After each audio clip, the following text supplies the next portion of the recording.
hanya gara-gara telur, seorang oknum perwira polisi diduga melakukan penganiayaan terhadap pegawai warung kopi alias Warkop Reomah Balkot di Palu, Sulawesi Tengah. Tak hanya diduga menganiaya, oknum polisi berpangkat komisaris besar Kombes itu juga diduga menyiramkan makanan yang masih panas ke wajah pegawai warkop tersebut.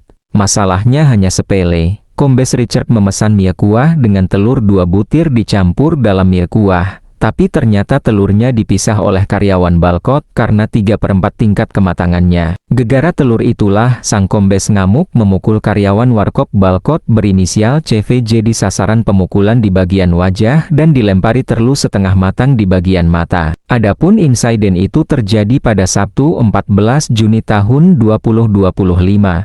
Dari informasi yang dirangkum, diketahui oknum perwira tersebut diduga adalah Kombes Pol Richard B. Pahpahan yang menjabat berinisial Dirsamapta. Korban berinisial CV mengaku awalnya menerima pesanan dari Kombes R, yang meminta mie kuah dengan 2 telur dicampur ke dalam mangkuk. Namun, karena kesalahan penyajian, insiden tak terduga terjadi. Saya dilempari telur pesanannya yang setengah matang dan masih panas ke wajah saya dan mengenai mata, ungkap CV. Kemudian, Kombes Pol masuk ke ruangan dapur mencari karyawan tersebut dan menganiayanya. Tak hanya itu, CV juga menyebut dirinya mendapat pukulan dari oknum perwira polisi tersebut di depan pelanggan lain. Pihak warung kopi tempat CV bekerja langsung mengambil sikap tegas dengan memblacklist oknum polisi tersebut dari tempat usaha mereka. Sementara itu, hingga Senin 16 Juni tahun 2025, belum ada pernyataan resmi dari Polda Sulawesi Tengah terkait insiden yang memicu kecaman warga setempat.